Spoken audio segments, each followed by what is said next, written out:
Part 2. Chapter 10. The Submarine Coal Mines. The next day, the 20th of February, I awoke very late. The fatigues of the previous night had prolonged my sleep until 11 o'clock. I dressed quickly and hastened to find the course the Nautilus was taking. The instruments showed it to be still toward the south, with a speed of 20 miles an hour and a depth of 50 fathoms. The species of fishes here did not differ much from those already noticed. There were rays of giant size, 5 yards long, and endowed with great muscular strength, which enabled them to shoot above the waves. Sharks of many kinds, amongst others, 115 feet long, with triangular sharp teeth, and whose transparency rendered it almost invisible in the water. Amongst bony fish, Conseil noticed some about 3 yards long, armed at the upper jaw with a piercing sword. Other bright, colored creatures, known in the time of Aristotle by the name of the sea dragon, which are dangerous to capture on account of the spikes on the back. About 4 o'clock, the soil, generally composed of a thick mud mixed with petrified wood, changed by degrees, and it became more stony, and seemed strewn with conglomerate and pieces of basalt, with a sprinkling of lava. I thought that a mountainous region was succeeding the long plains, and accordingly, after a few evolutions of the Nautilus, I saw the southerly horizon blocked by a high wall which seemed to close all exit. Its summit evidently passed the level of the ocean. It must be a continent, or at least an island, one of the Canaries, or of the Cape Verde Islands, the bearings not being yet taken, perhaps designedly. I was ignorant of our exact position. In any case, such a wall seemed to me to mark the limits of that Atlantis, of which we had in reality passed over only the smallest part. Much longer should I have remained at the window admiring the beauties of sea and sky, but the panels closed. At this moment, the Nautilus arrived at the side of this high, perpendicular wall. What it would do, I could not guess. I returned to my room. It no longer moved. I laid myself down with the full intention of waking after a few hours' sleep. But it was 8 o'clock. The next day when I entered the saloon, I looked at the manometer. It told me that the Nautilus was floating on the surface of the ocean. Besides, I heard steps on the platform. I went to the panel. It was open, but instead of broad daylight, as I expected, I was surrounded by profound darkness. Where were we? Was I mistaken? Was it still night? No, not a star was shining. And night has not that utter darkness. I knew not what to think, when a voice near me said, "Is that you, Professor?" "Ah, Captain," I answered. "Where are we?" "Underground, sir." "Underground," I exclaimed. "And the Nautilus floating still?" "It always floats, but I do not understand." "Wait a few minutes. Our lantern will be lit, and, if you like light places, you will be satisfied." I stood on the platform and waited. The darkness was so complete that I could not even see Captain Nemo. But, looking to the zenith, exactly above my head, I seemed to catch an undecided gleam, a kind of twilight filling a circular hole. At this instant, the lantern was lit, and its vividness dispelled the faint light. I closed my dazzled eyes for an instant, and then looked again. The Nautilus was stationary, floating near a mountain which formed a sort of key. The lake, then, supporting it was a lake, imprisoned by a circle of walls, measuring 2 miles in diameter, and 6 in circumference. Its level, the manometer showed, could only be the same as the outside level, for there must necessarily be a communication between the lake and the sea. The high partitions, leaning forward on their base, grew into A vaulted roof bearing the shape of an immense funnel turned upside down, the height being about 500 or 600 yards. At the summit was a circular orifice, by which I had caught the slight gleam of light, evidently daylight. "Where are we?" I asked. "In the very heart of an extinct volcano, the interior of which has been invaded by the sea, after some great convulsion of the earth. Whilst you were sleeping, Professor, the Nautilus penetrated to this lagoon by a natural canal, which opens about 10 yards beneath the surface of the ocean. This is its harbor of refuge, a shore, commodious and mysterious one, sheltered from all gales. Show me, if you can, on the coasts of any of your continents or islands, a road which can give such perfect refuge from all storms." "Certainly," I replied. "You are in safety here, Captain Nemo. Who could reach you in the heart of a volcano?" But did I not see an opening at its summit? Yes, its crater, formerly filled with lava, vapor, and flames, and which now gives entrance to the life-giving air we breathe. But what is this volcanic mountain? It belongs to one of the numerous islands with which this sea is strewn. To vessels a simple sandbank, to us an immense cavern. Chance led me to discover it, and chance served me well. But of what use is this refuge? Captain, the Nautilus wants no port. No, sir, but it wants electricity to make it move, and the wherewithal to make the electricity, sodium to feed the elements, coal from which to get the sodium, and a coal mine to supply the coal. And exactly on this spot the sea covers entire forests embedded during the geological periods, now mineralized and transformed into coal. For me they are an inexhaustible mine. Your men follow the trade of miners here. Then, Captain, exactly so. These mines extend under the waves like the mines of Newcastle. Here, in their diving dresses, pickaxe and shovel in hand, my men extract the coal, which I do not even ask from the mines of the earth. When I burn this combustible for the manufacture of sodium, the smoke, escaping from the crater of the mountain, gives it the appearance of a still, active volcano. And we shall see your companions at work. No, not this time at least, for I am in a hurry to continue our submarine tour of the Earth. Sir, I shall content myself withdrawing from the reserve of sodium I already possess. The time for loading is 1 day only, and we continue our voyage. So, if you wish to go over the cavern and make the round of the lagoon, you must take advantage of 2 day Aeronix. I thanked the captain and went to look for my companions, who had not yet left their cabin. I invited them to follow me without saying where we were. They mounted the platform. Conseil, who was astonished at nothing, seemed to look upon it as quite natural that he should wake under a mountain, after having fallen asleep under the waves. But Ned Land thought of nothing but finding whether the cavern had any exit. After breakfast, about 10 o'clock, we went down onto the mountain. "Here we are, once more on land," said Conseil. "I do not call this land," said the Canadian. "And besides, we are not on it, but beneath it."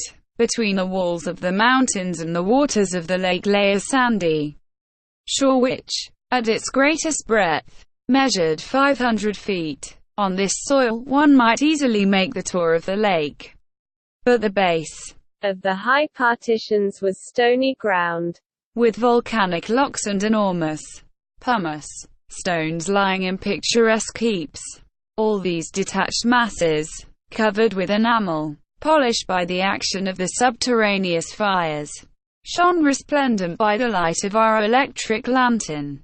The mica dust from the shore, rising under our feet, flew like a cloud of sparks. The bottom now rose sensibly, and we soon arrived at long circuitous slopes, or inclined planes, which took us higher by degrees. But we were obliged to walk carefully among these conglomerates, bound by no cement, the feet slipping on the glassy crystal, feldspar, and quartz. The volcanic nature of this enormous excavation was confirmed on all sides, and I pointed it out to my companions.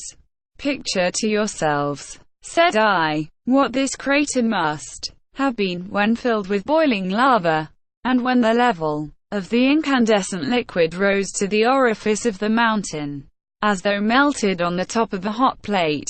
"I can picture it perfectly," said Conseil. "But, sir, will you tell me why the great architect has suspended operations, and how it is that the furnace is replaced by the quiet waters of the lake?" "Most probably," Conseil, "because some convulsion beneath the ocean produced that very opening which has served as a passage for the Nautilus. Then the waters of the Atlantic rushed into the interior of the mountain. There must have been a terrible struggle between the two elements, a struggle which ended in the victory of Neptune. But many ages have run out since then, and the submerged volcano is now a peaceable grotto." "Very well," replied Ned Land. "I accept the explanation, sir, but, in our own interests, I regret that the opening of which you speak was not made above the level of the sea." "But, friend Ned," said Conseil, "if the passage had not been under the sea, the Nautilus could not have gone through it." We continued ascending. The steps became more and more perpendicular, and narrow, deep excavations, which we were obliged to cross, cut them here and there. Sloping masses had to be turned. We slid upon our knees and crawled along, but Conseil's dexterity and the Canadian's strength surmounted all obstacles.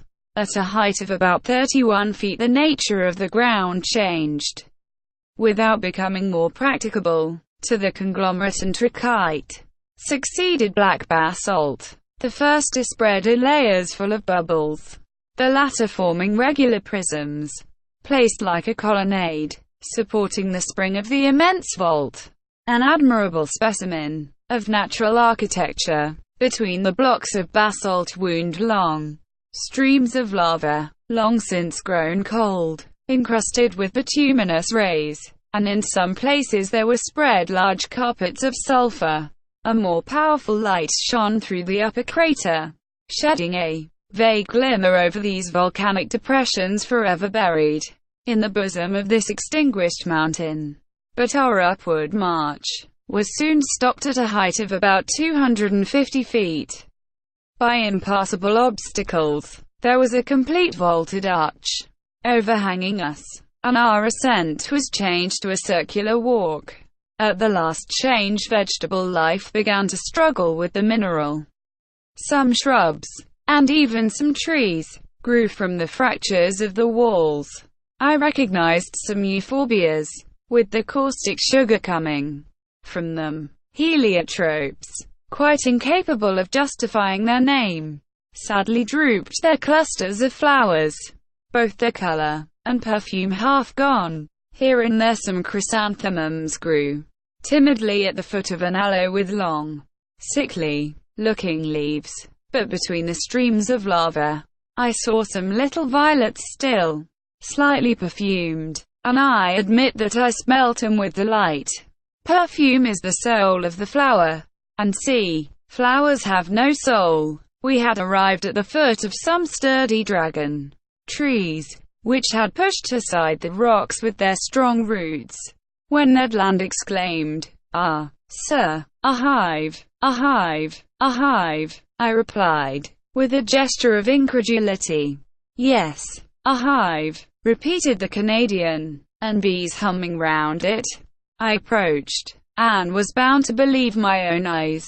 There at a whole board, in one of the dragon trees were some thousands of these ingenious insects, so common in all the Canaries, and whose produce is so much esteemed.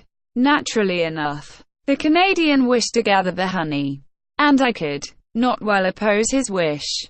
A quantity of dry leaves, mixed with sulfur, he lit with a spark from his flint, and he began to smoke out the bees.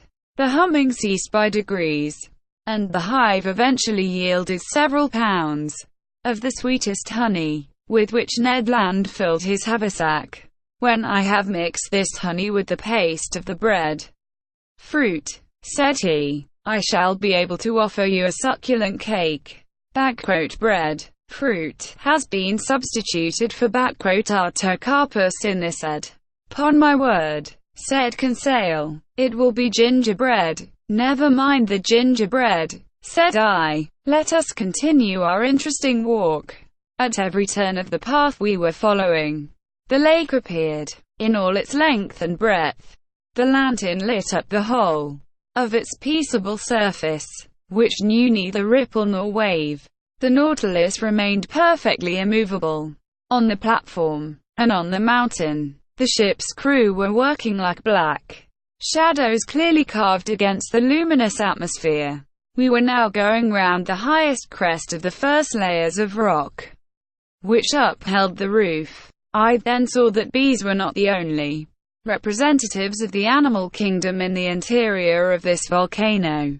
Birds of prey hovered here and there in the shadows, or fled from their nests on the top of the rocks. There were sparrowhawks, with white breasts, and kestrels, and down the slopes scampered, with their long legs, several fine fat bustards. I leave anyone to imagine the covetousness of the Canadian at the sight of this savory game, and whether he did not regret having no gun. But he did his best to replace the lead by stones, and, after several fruitless attempts, he succeeded in wounding a magnificent bird. To say that he risked his life 20 times before reaching it is but the truth. But he managed so well that the creature joined the honey cakes in his bag. We were now obliged to descend toward the shore, the crest becoming impracticable. Above us the crater seemed to gape like the mouth of a well. From this place the sky could be clearly seen, and clouds dissipated by the west wind, leaving behind them, even on the summit of the mountain, their misty remnants, certain proof that they were only moderately high, for the volcano did not rise more than 800 feet above the level of the ocean. Half an hour after the Canadians' last exploit, we had regained the inner shore. Here the flora was represented by large carpets of marine crystal, a little umbelliferous plant very good to pickle, which also bears the name of pierce stone and sea fennel. Conseil gathered some bundles of it. As to the fauna, it might be counted by thousands of crustacea of all sorts: lobsters, crabs, spider crabs, chameleon shrimps, and a large number of shells, rockfish, and limpets. 3/4 of an hour later we had finished our circuitous walk and were on board. The crew had just finished loading the sodium, and the Nautilus could have left that instant. But Captain Nemo gave no order. Did he wish to wait until night and leave the submarine passage secretly? Perhaps so. Whatever it might be, the next day, the Nautilus, having left its port, steered clear of all land at a few yards beneath the waves of the Atlantic.